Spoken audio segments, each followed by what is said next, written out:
Well, it's October once again, and you know what that means. Time to go hunt vampires.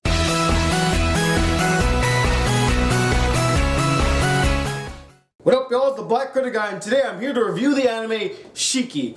And I gotta say, at first I didn't like it, but as the series progressed, the more and more I start to enjoy it. So without giving anything away, the basic premise of Shiki is it takes place in this small rural village called Sotaba, where these mysterious deaths keep happening one by one by one. And it basically follows the lives of these individuals as they try to uncover what is going on in their town and what is the cause of all these deaths. So I was recommended to watch this anime by one of my subscribers, Gabe Star. And like I mentioned earlier, in the beginning, I really didn't like it. It was boring, it was slow, I didn't really care for most of the characters, but when the second half hit, between episodes 12 and 13, things started to get interesting, and then I was compelled to watch it through and through, and I'm glad I did because I really enjoyed this anime when the second half kicked in. So let's talk about what I really liked in this anime, and as I mentioned earlier, I really enjoyed the second part of this anime. Like, from episode 13 onwards, everything got interesting, and just like it jump-started the anime because the anime was at a slow pace, it wasn't going anywhere, it was kind of boring, and all of a sudden this jolt of energy comes out of nowhere in episode 13, and the anime just kickstarts. I mean, shit hit the fan, things went out of control. It really tackles on all of these morals too, like, not to give too much away, but some people that passed away in the town do come back to life, and now some of the villagers are meeting these people again, and they're put in this moral dilemma of, do we kill them? Do we let them live?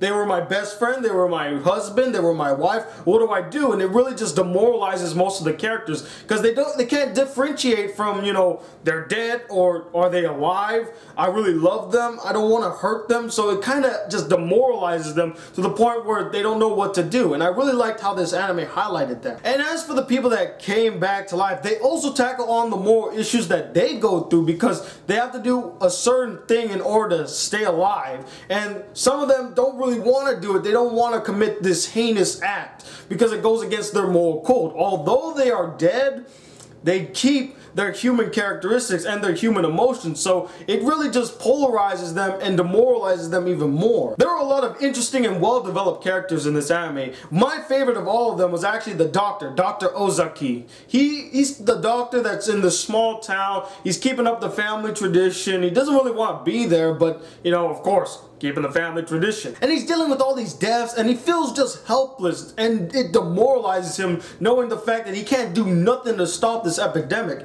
It just bothers him throughout the anime, and you really feel for his character. And when episode 13 kicks, man, does he turn into a badass, and he's the coolest character in this anime. There's some good character relationships and chemistries. There are two that really stood out to me. One was actually Natsuno and Toru. You really felt like these guys were best friends. They kind of ragged on each other. They were there for each other. And there's a tragedy that happens between the two, and you really just feel for these two characters, and you understand where they're coming from. And the other one is Sunako and Moroi. Now, I felt like they had the strongest bond within this entire anime. They are these two lost souls that find peace within each other, and I really enjoyed that. The animation is good for the most part, but the one thing that I had a problem with the animation, and this is not like a con against it, it's just something that irritated me, was actually their eyes. Their eyes just look so weird. It was different, and I understand they were going for a stylistic type of, you know, anime, but it just bothered me. I don't know why. I didn't like it. But the animation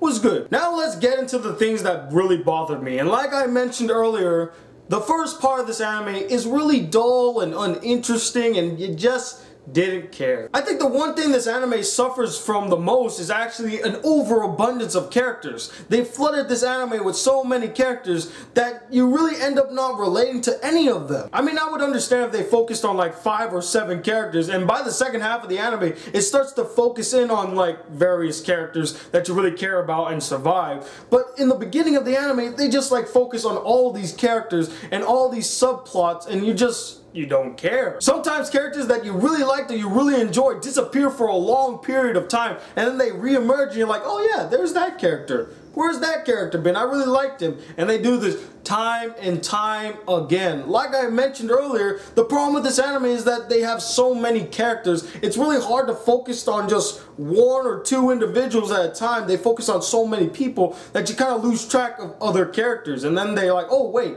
we have this character, bring him back up. And they're like, oh yeah, I remember him. And going back to characters, there are some characters that are really annoying in this anime, and I want them to be gone. But the problem is that they come right back and you're like, no, just stay dead, don't come back, screw you. And I really wanted the deaths to feel more personal and more emotional. Yes, they were emotional for a while, but the thing is, after, you know, so many characters keep on dying, you start to not really care. You're like, okay, well, in the next episode, somebody's gonna die, just get them out of the way. And again, goes back to having too many characters to the point where you can't really connect to all of them at the same time.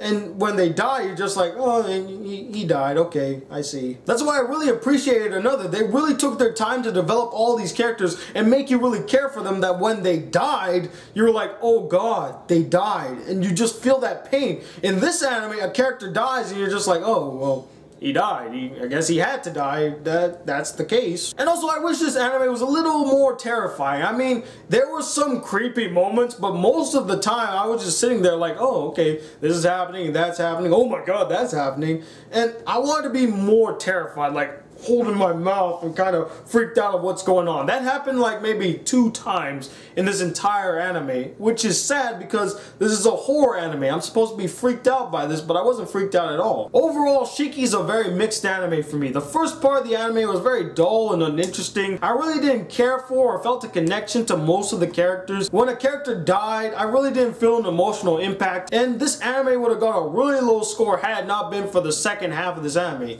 So, because of the second half of this anime, I'm gonna give this anime a 3 out of 5 stars. It's okay. If you never see Shiki, no one's gonna beat you up for it. But anyway, what did you guys think of this anime? Did you like it a lot? Did you hate it? And let me know, what is your favorite mystery anime? Comment below and let me know. Also, stay tuned this Thursday for the final cut, where we be discussing the AFI and Sight and Sound's top 10 list of greatest movies of all time and our thoughts on them. Anyway, I'm the Black Critic Guy, bridging the gap between movies and anime reviews. Till then, peace, YouTube.